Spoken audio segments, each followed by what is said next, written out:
तो बच्चों आज हम आपका क्लास 10th आपका जो है फिजिक्स का फर्स्ट चैप्टर जो है इलेक्ट्रिसिटी स्टार्ट करने जा रहे हैं। तो जहाँ तक आपको मालूम है आप आसपास में देखते हैं करंट, बिजली, इलेक्ट्रिसिटी। तो ये सारा खेल जो है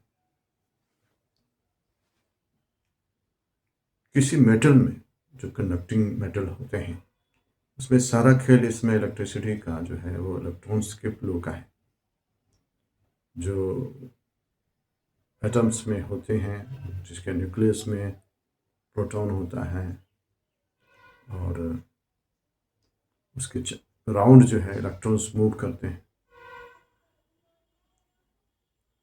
तो सारा खेला वहाँ से शुरू होता है और इलेक्ट्रॉन्स जो है अपने खुद के ऑर्बिट से बाहर निकल के दूसरे एटम के ऑर्बिट में घुस करके इस चक्कर से उस चक्कर की तरफ घूमते रहते हैं। तो सारा खेला जो है ये जो है किसी मेटल में ये एटम है, ये इलेक्ट्रॉन्स है। तो ये यहाँ पर जंप करता है, फिर यहाँ से ये यहाँ पर जंप करता है। तो ये सिलसिला जो है चलता रहता है जंप करता हुआ। तो हमको जो है इलेक्ट्रॉन्स के थ्रो होते हैं, पोटेंशियल डिफरेंस जो है दिए जाते हैं, जिस वजह से इलेक्ट्रॉन का फ्लो होता है। तो सारा खेला जो यहाँ पर जो है इलेक्ट्रिसिटी का जो है एटम्स है उसके इलेक्ट्रॉन के फ्लो की वजह से है, और जो है प्रोटॉन उसके अंदर है जो उसको बाइंड करके रखता है। तो सारी कहानी इस बीच में आपको पढ़नी है इस इलेक्ट्रिसिटी में। और आपको जो है इलेक्ट्रॉन्स और प्रोटॉन्स के चार्जेस की वजह से जो इलेक्ट्रिक फील्ड क्रिएट होते हैं उस बारे में आपको जो है स्टडी करनी है। आप जनरल लाइफ में तो नहीं देख पाएंगे कि ये चीज़ें कैसे होती है, लेकिन किताब के अंदर ही आपको जो है सारा कैलकुलेशन चीज़ें आपको जो है बस ये समझनी होगी। इलेक्ट्रिसिटी को आप जो है देख तो नहीं पाते हैं, लेकिन महसूस तो करते हैं। मतलब ऐसे दिखता है आपको कि हाँ भैया बल्ब जल रहा है, कुछ तो हो रहा है, लेकिन आसपास जो है चार्जेस को आपने कभी महसूस तो नहीं देख पाए होंगे कि उसके चार्जेस। हाँ, जैसे कि कोई जो है प्लास्टिक का रड है, ऐसा आप जो है रगड़ते हैं और जो है पेपर को जो है चिपकाने को से तो वो खींचता है। तो इस चीज़ को आप वैसे महसूस कर सकते हैं, लेकिन ज़्यादातर आप इसने आपने इलेक्ट्रिक चार्जेस को देखा नहीं होगा। तो आपको जो है किताब के अंदर ही आपको जो है सारा कैलकुलेशन को समझना है, और सारी बातें बहुत ही सिंपल होती है, ऐसी कोई बड़ी बात नहीं होती है। जनरल जिस तरीके से आप रोज़मर्रे की चीज़ों को देखते हैं, चीज़ें बिल्कुल वैसी ही होती है। आपको इसको समझना होगा। आप रोज़ किताब को, किताब में लिखी भाषाओं को, मैं हमेशा कहता हूँ कि किताब में जो लिखी गई है उस भाषा को आप अपने तरीके से समझिएगा तो आपको बिल्कुल समझ में आएगा, और समझ में आनी चाहिए। नहीं आती है तो आप किताब का सहारा लीजिए, गूगल में सर्च कीजिए, चैट जीपीटी से पता कीजिए, लोगों से पूछिए, हमसे पूछिए, लेकिन अपने कॉन्सेप्ट को क्लियर कीजिए। कोई बहुत बड़ी बात नहीं है, दुनिया में हर चीज़ें बहुत ही नॉर्मल होती है। आपके आसपास की घटनाएं जो होती है बिल्कुल जो है जेन्युइन होती है। आप जो देखते हैं, समझते हैं, बिल्कुल वो जो है आपके तरीके से होती है। आपको बस देखने का नज़रिया होना चाहिए। तो बहुत बड़ी बात मैं कहने नहीं जाऊँगा, बहुत बड़ी बात किताब में नहीं लिखी हुई है, बहुत साधारण चीज़ें हैं। बस आप जो है किताब की तरह ना समझते हुए अपनी समझ से समझते हुए उसे समझने की कोशिश करेंगे। वैसे मैं यही कहूँगा। और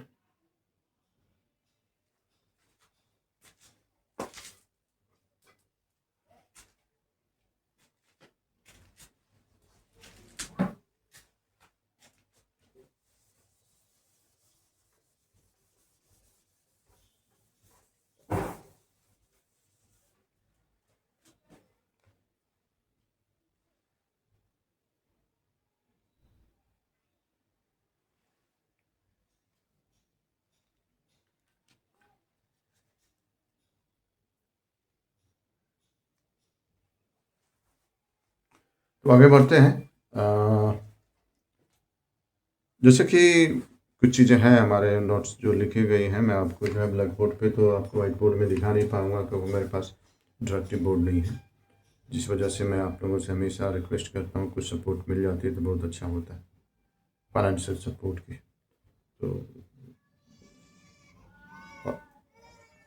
और जो है मैं आपको जो है लैपटॉप में समझाने की कोशिश करता हूँ पढ़ करके, जो मैंने लिखा है बेशक आपको बिल्कुल अच्छे तरीके से और ढंग से समझ में आएगा।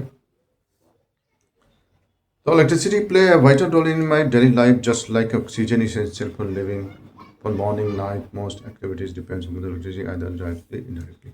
जीवन में हर चीज़ें जो है, जिस तरह से हम ऑक्सीजन लेते हैं उस तरह से हमारे लिए बिजली जो है बहुत ही महत्वपूर्ण चीज़ होती है। सुबह से शाम तक, रात तक जो है, पूरे 24 घंटे पूरे जीवन भर जो है हर चीज़ें जो है इलेक्ट्रिसिटी से चलती रहती है। तो इलेक्ट्रिसिटी हमारे जीवन से बहुत जुड़ा हुआ अहम चीज़ है उसका, तो उसे समझने की कोशिश करेंगे। और इस चैप्टर में हम लोग पढ़ने की कोशिश करेंगे कि in this chapter we will discuss the important concept of electricity including electricity potential, electric current, electric power and the heating effect of the electric current. Right, ये सब चीज़ें हम पढ़ेंगे। तो introduction. Electricity is mainly concerned with electric charges and the motion of this charge. Electricity जो है motion of electric charges. Electric charges मतलब क्या, मतलब कि जो है इलेक्ट्रिसिटी है, इलेक्ट्रिक चार्जेज ही तो है, जो इलेक्ट्रॉन का फ्लो ही तो इलेक्ट्रिक चार्जेज ही तो फ्लो हो रहा है। तो इसके मोशंस को पढ़ते हैं और जो है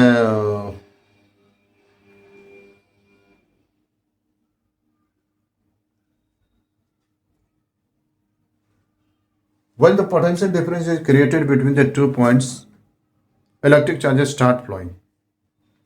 किसी भी इलेक्ट्रिक फ्लो कैसे होता है कि जो है जब तक कि आप जो है इसमें पोटेंशियल डिफरेंस नहीं कराएंगे तब तक वो फ्लो कैसे होता है। जब तक कि आप बैटरी नहीं देते हैं, बल्ब जो है जलती है, तो ये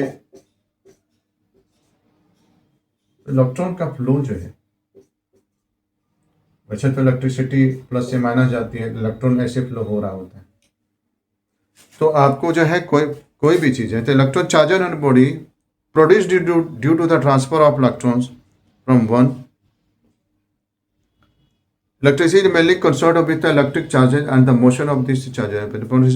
When potential difference is created between 2 points, electric charges start flowing, right? And the flow of charges is called electric current. The flow of charges, जाहिर सी बात है। तो electric charges of a body is produced due to the transfer of electron from one body to another body. If a body gains extra electron, it becomes negative charges, and it loses electron, it becomes a positive charges. Right तो body में, किसी भी body में charges का accumulation कैसे होता है कि अगर दो बॉडी है, अगर इसमें जो है एक्स्ट्रा इलेक्ट्रॉन आ जाए, इसमें इसे नेगेटिव चार्ज कहेंगे, और इसमें जो है इलेक्ट्रॉन्स निकल जाए, इलेक्ट्रॉन डेफिशिएट हो जाए, अगर इलेक्ट्रॉन्स बाहर निकल जाता है यहाँ से इस बॉडी से, तो ये प्रोटॉन अधिक हो जाने की वजह से एक न्यूक्लियस में एक एटम में अगर जितना प्रोटॉन्स है, अगर उससे अगर 4 इलेक्ट्रॉन्स हैं, 4 प्रोटॉन हैं और एक निकल जाते, एक नेगेटिव चार्ज एक निकल जाता है, अगर ये 4 इलेक्ट्रॉन हैं,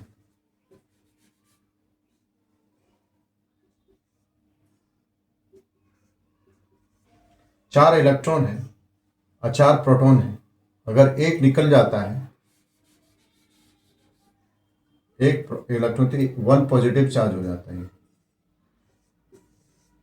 क्योंकि एक प्रोटॉन हावी हो जाता है। तो किसी भी चीज बॉडी में पॉजिटिव और नेगेटिव चार्ज होने का ये फीचर है, ये एक प्रॉपर्टीज है कि अगर उसमें इलेक्ट्रॉन्स का अक्यूमुलेशन हो गया किसी बॉडी में तो वो नेगेटिव चार्जेज हो गया, और इसमें नेगेटिव चार्जेस इससे अगर निकल जाते हैं तो पॉजिटिव चार्ज हो जाता है, क्योंकि न्यूक्लियस में जो है पॉजिटिव चार्ज हो जाते हैं, वो हावी हो जाता है, तो उसे पॉजिटिव चार्ज हो, तो बॉडी पॉजिटिव चार्ज हो जाता है। तो कह रहे हैं कि electric charges on a body is produced due to the transfer of electrons from one body to another body. If a body gains extra electrons, it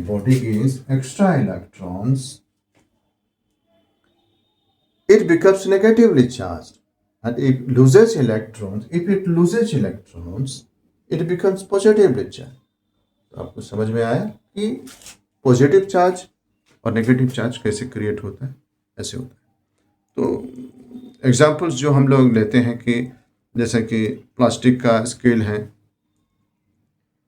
rubber hair with hair, अगर हम जो है प्लास्टिक का कोई scale ही, जैसे हम लोग जो स्केल जिसमें रूलर जो यूज़ करते हैं अपने स्कूल कॉलेज में क्लासेस में, रब करके के अगर आप जो है पेपर के टुकड़ों को अगर आप अट्रैक्ट करने की कोशिश करते हो, अट्रैक्ट हो जाता है।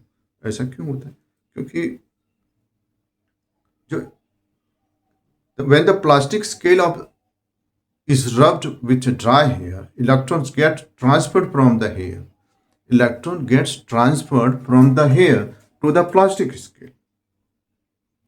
Right? As a result, scale gains extra electrons and becomes negatively charged. Scale जो होता है, अगर हम अपने बाल से रब कर देते हैं इसको, तो इसमें एक्स्ट्रा इलेक्ट्रॉन्स आ जाते हैं। तो ये जो है पेपर के टुकड़े को अट्रैक्ट करता है, राइट? अगर हम अपने बाल से रब कर लेते हैं इसे, तो ये जो है नेगेटिवली चार्ज हो जाता है और जो है कागज के टुकड़ों को अपनी तरफ अट्रैक्ट करता है, राइट? तो when a plastic scale is rubbed with a dry hair, electrons get transferred from the hair to the plastic scale. As a result, the plastic scale gains extra electrons and becomes negatively charged, while the hair loses electrons. And becomes positively charged. बाल में हमारा positive charge आ जाता है और जो electron इससे निकल आते हैं, और ये जो है इलेक्ट्रोस्टैटिक फील्ड जो क्रिएट होते हैं और ये इसको अट्रैक्ट करता है।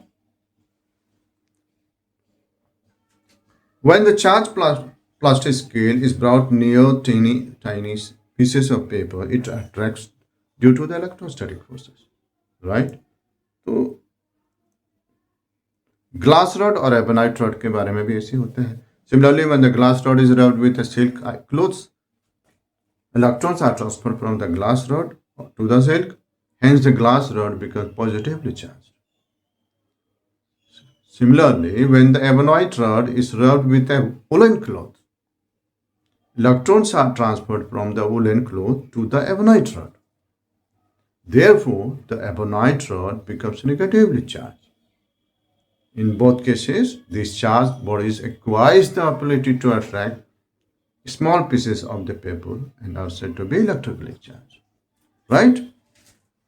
तो बहुत बड़ी बात नहीं बोला मैंने, बहुत सिंपल सी बात है।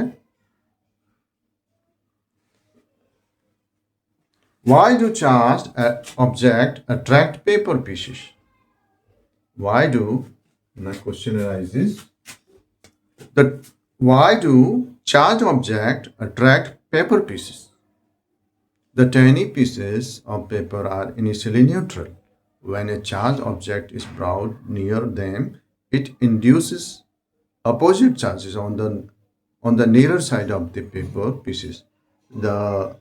This results in attraction of electrostatic forces causes the paper eyepieces to move towards the charged object. समझ गए? तो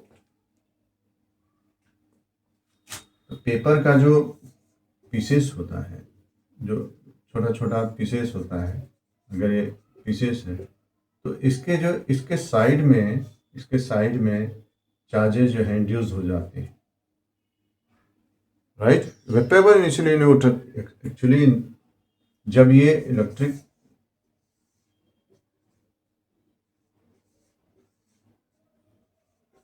इसके किनारे में पॉजिटिव चार्जेस इंड्यूस्ड हो जाता है, तो ये इसको अट्रैक्ट करता है, राइट।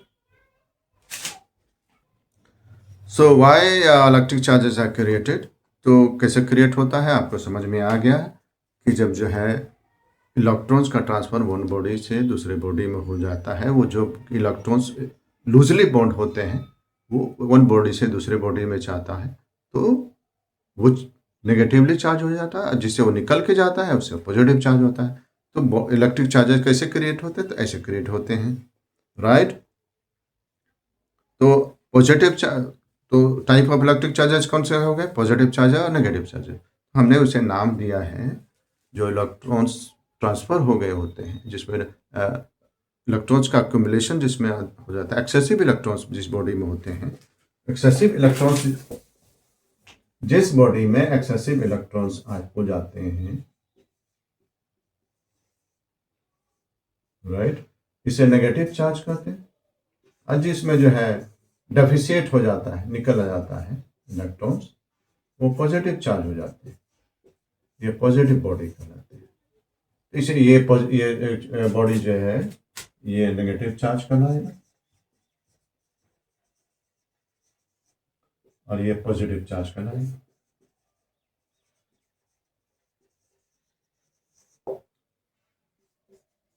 टाइप्स ऑफ चार्जेस, पहला नेगेटिव चार्जेस, दूसरा positive charges, right. Neutrons have no charges, nucleus में न्यूट्रॉन होता है, उसमें जो है ये इलेक्ट्रॉन्स होते हैं। न्यूक्लियस में जो है प्रोटॉन होता है,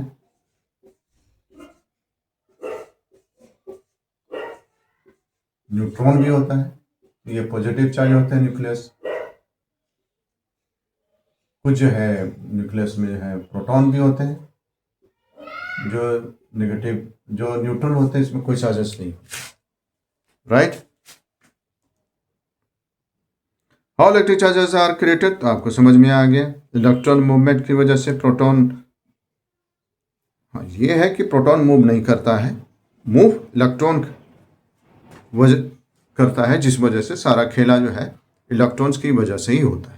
प्रोटॉन अपने न्यूक्लियस में स्टेबल रहता है अपने चार्जेस को लेकर के, वो हिलता डुलता नहीं है, अपनी जगह पे सीमित रहता है न्यूट्रॉन के साथ, राइट। इलेक्ट्रॉन अपने ऑर्बिट से उछल उछल करके बाहर फेंकाता है और घूमता घामता, तो सारा खेला वही खेलता है। Method of creation of charges, creation of charges कैसे होते हैं कि भैया चार्जेस खुद से होगा, या तो आप पोटेंशियल डिफरेंस डाल रहे हैं। चार्जिंग बाय फ्रिक्शन, अगर दो चीजों को रब कर देंगे तो फ्रिक्शन जो क्रिएट होता है, इसमें इलेक्ट्रॉन एक बॉडी से दूसरे बॉडी में जाता है, तो चार्ज ऐसे क्रिएट हो सकता है। तो when two neutral objects are rubbed together, electrons transfer from one object to another. तो एग्जाम्पल में क्या होगा, प्लास्टिक की rubbed with hair, plastic becomes negatively charge, hair becomes positively charge. ये एग्जाम्पल आपको मैंने दे दिया, राइट। चार्जिंग बाय कंडक्शन, दूसरा तरीका क्या हो सकता है, charging by conduction, brief mode. When a charged body touches a neutral body, electrons transfer through a direct contact. मान ले कोई चार्ज बॉडी है, ये नेगेटिव चार्ज है, मान ली ये पॉजिटिव चार्ज है, एक्सेस इलेक्ट्रॉन है, कोई बॉडी न्यूट्रल है, तो इसमें कुछ पॉजिटिव चार्जेस जो है आ जाएगा। अगर इसमें बहुत सारा है तो कुछ इसमें आ जाएगा। तो चार्जेस का ट्रांसफर इस ढंग से हो सकता है कि high potential to low potential वाले बॉडी में या न्यूट्रल इंडक्शन आ जाता है। तो charging by conduction, when charge body touches neutral body, electrons transfer through the direct conduction. तो पॉजिटिव कहें या नेगेटिव कहें, अगर मैं पॉजिटिव कर रहा हूं तो ऐसे हो सकता है। तो आप समझ सकते हैं, पॉजिटिव रहे या चाहे इलेक्ट्रॉन रहे या चाहे वो रहे, आप समझ जाइए कि कैसे हो रहा है। तो दूसरा तरीका चार्जिंग बाय इंडक्शन। जब एक बॉडी के सामने दूसरा बॉडी, तो वो अपने एक बॉडी के सामने दूसरा बॉडी लाते हैं तो ये न्यूट्रल होता है, लेकिन जब ये इसके सामने लाते हैं जो इलेक्ट्रिक फील्ड क्रिएट होता है तो इसके पास भी जो है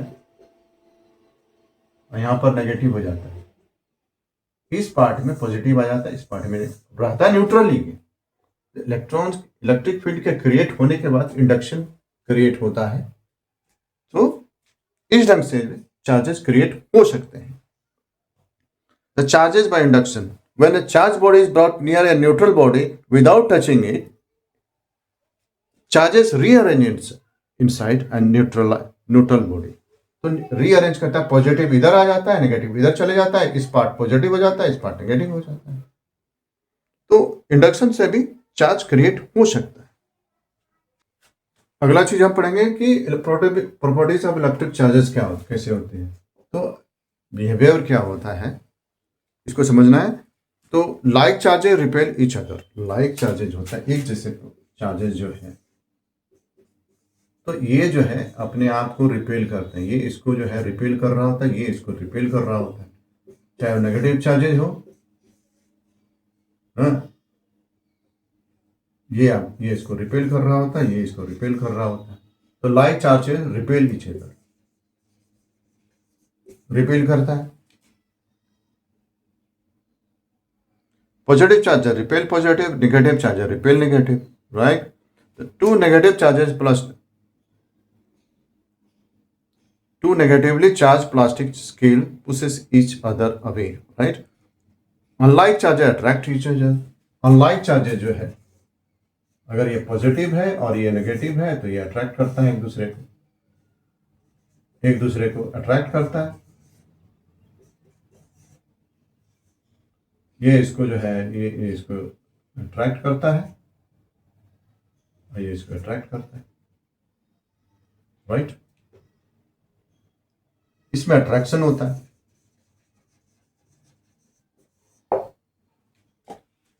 unlike charges attracts each other, positive attracts negative, negative attracts positive, बात एक ही है। So charged body attracts neutral body, charged body. तीसरा बॉडी फीचर क्या हो सकता है, charge body attracts neutral body. Charge body जो होते हैं, मान लो कोई पॉजिटिव चार्ज होगा तो मैंने बताया था कि जो है अगर ये न्यूट्रल बॉडी है तो ये इसको अट्रैक्ट करता है, राइट? इस डायरेक्शन में अट्रैक्ट करता है इसको।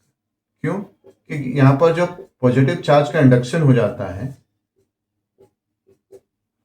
तो ये इस वजह से इसको अट्रैक्ट करता है। तो यहां पर जो है न्यूट्रल बॉडी को चार्ज्ड बॉडी अट्रैक्ट करता है, तीसरा फीचर है, right? SI unit of electric charges is coulomb. Coulomb वो जो साइंटिस्ट था, कूलम्ब वही साइंटिस्ट था जिसने इस इलेक्ट्रिक चार्ज के बारे में पता किया था, तो उसके नाम पर इसके यूनिट को रखा गया है। तो चार्ज का एसआई यूनिट कूलम्ब होता है, राइट? और एक इलेक्ट्रॉन में जो चार्जेज होते हैं वो नेगेटिव होता है। इलेक्ट्रॉन में जो चार्जेज होते हैं negative 1.6 into 10 to the power 9-19 coulomb होते हैं। ये कैलकुलेशन और एक्सपेरिमेंटेड वैल्यू है, इसका कैलकुलेशन उसने निकाला है, आप बाद में जाकर कैसे पढ़ेंगे, राइट? तो इलेक्ट्रॉन्स का चार्जेज जो है कितना होता है, प्रोटॉन का चार्जेज पॉजिटिव में सेम वैल्यू में होता है,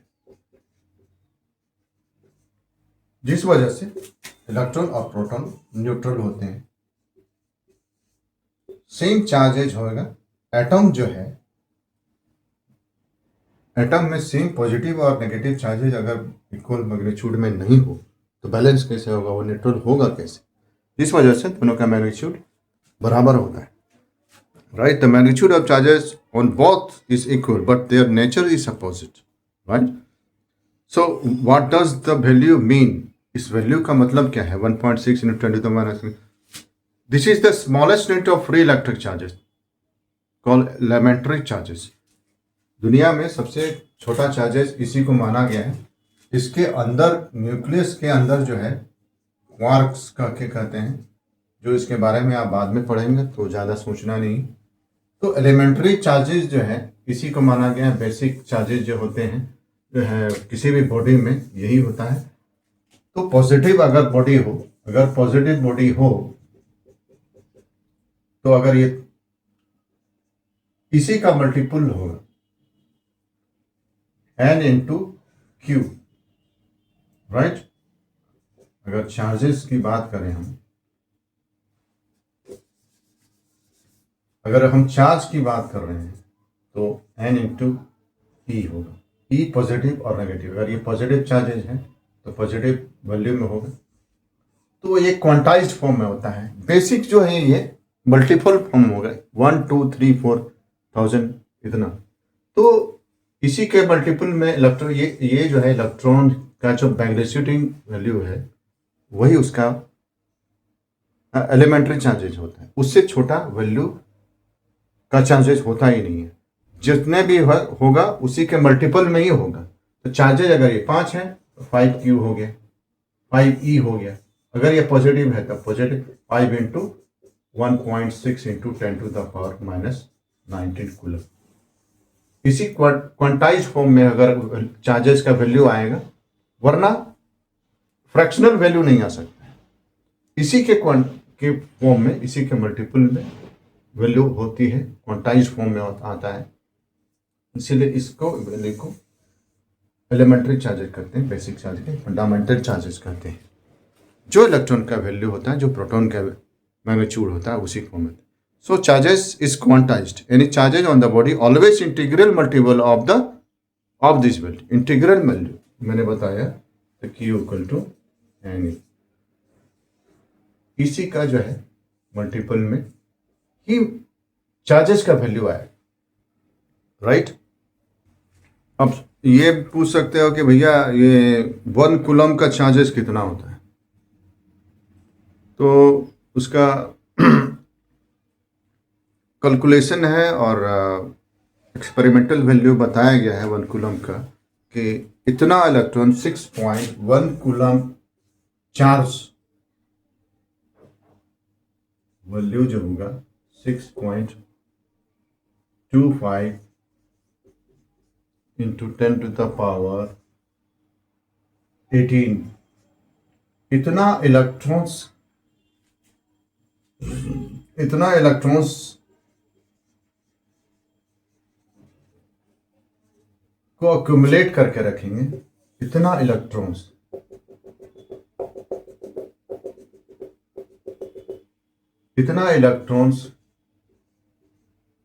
होगा, एक जगह एक साथ रखेंगे, तब जाकर के जो है ये वैल्यू जो है इलेक्ट्रिक चार्ज का वैल्यू जो है आएगा 1 कूलम. ये कैलकुलेटिव वैल्यू है. ये नेगेटिव वैल्यू में आएगा क्योंकि हम इलेक्ट्रॉन्स की बात करते हैं. पॉजिटिव चार्जेज अगर होगा प्लस क्यू होगा तो इतना ही हो गया. इतना इलेक्ट्रॉन का मैग्नीट्यूड वैल्यू, इलेक्ट्रॉन नहीं होगा, उसका मैग्नीट्यूड वैल्यू होगा पॉजिटिव. अगर नंबर ऑफ इलेक्ट्रॉन्स के बारे में कैलकुलेशन की तरह अगर आप 1 कूलम की बात कर रहे हैं तो इतने इलेक्ट्रॉन्स एक जगह अक्यूमुलेट होंगे या इतने जगह पॉजिटिव चार्ज अक्यूमुलेट होंगे. वही 6.25 10 टू पावर 18 इतने सारे पॉजिटिव चार्ज अक्यूमुलेट होंगे, तब ये पॉजिटिव 1 कूलम कहलाएगा और ये नेगेटिव 1 कूलम कहलाएगा. दूसरा, अगर आप जो है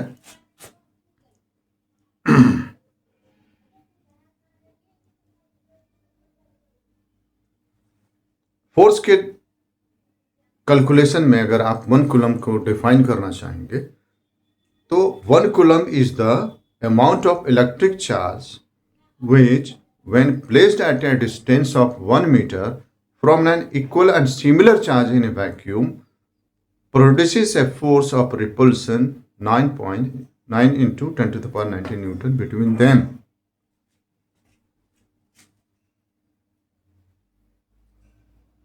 वन कूलम अगर आप कैलकुलेट करना चाहते हैं तो आप जो दो प्लेट को 1 मीटर की दूरी में रखें, राइट, दो प्लेट के 1 मीटर की दूरी में रख करके 1 कूलम कैसे डिफाइन करेंगे? 1 coulomb is the amount of electric charge when placed at a distance of 1 metre from equal and similar charge in vacuum. दो चार्जेस को 1 मीटर की दूरी पे वैक्यूम में 1 मीटर की दूरी पे रखने से अगर फोर्स कितना 9 into 10 to the power 19 newton generate होता है। ये जो फोर्स अगर इसमें लग रहे हैं, यहां पर जो फोर्स लग रहा है वो इसके बराबर है, तो वो 1 कूलम चार्ज के बराबर कह रहे हैं। 1 कूलम चार्ज कर रहे हैं, जो पॉजिटिव चार्ज है 1 कूलम कर रहा है, राइट। ये कैलकुलेशन है, आगे आप जाकर के पढ़ेंगे। या वॉकडन की भाषा में अगर आप बात करना चाहते हैं कि 1 कूलम का डेफिनेशन बताइए, तो 1 coulomb is the amount of electric charge which when moved through a one potential difference of 1 volt does 1 joule of work। तो वॉकडन के बेसिस पे अगर हम इसे डिफाइन करना चाहें, 1 coulomb is the amount of electric charge when moved through a potential difference of 1 volt। अगर 1 volt के पोटेंशियल डिफरेंस में एक चार्ज को मूवमेंट हम कराते हैं यहां से वहां, यहां से वहां, है? अगर ये इलेक्ट्रिक फील्ड इधर है, चार्ज वर्क डन इधर होगा, वर्क डन इधर होगा, यहां से वहां जाने में अगर ये 1 जूल का वर्क डन करता है तो that amount of charges will be called as 1 coulomb।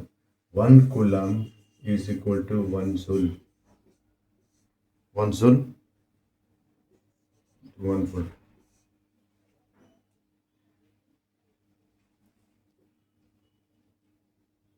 Work done equal to QV। ये फॉर्मूला होता है, राइट।